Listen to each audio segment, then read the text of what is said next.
Yeah, so we also have a Brewster finished and completed and operational here in Billings in Montana. Yeah, it took us about 4 months to build that first Brewster. And I really think that with the crew we had, we should be able to knock that out in a month. So, I mean, that's way off, but there was training involved.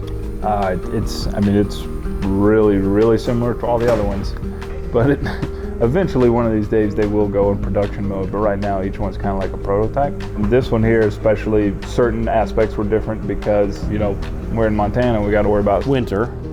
I mean, it comes every year, so we have to deal with snow load. We got to worry about, you know, those below freezing temperatures. We got to worry about it when it's -20 below. And pipes that freeze. So we had to get heat in there. You know, not something we got to worry about in Florida. First thing pops into mind is, well, Brewster technically has a generator. I mean, as you well know, we can go in the middle of nowhere and just fire it up and run it. Well, when you shut the generator off at night, we run the cooler. But the problem is now we shut the generator off the night in the middle of winter, and we're going to have a block of ice when we get back the next day. All of our pipes are going to be froze. It's going to be a mess. But here, I mean, we got to add insulation to the floor. We got to make sure that how you drain Brewster, that how you fill Brewster, all that stuff it's not going to freeze up and bust in the wintertime. So we have to keep it powered all the time, or figure out a way to heat it without power.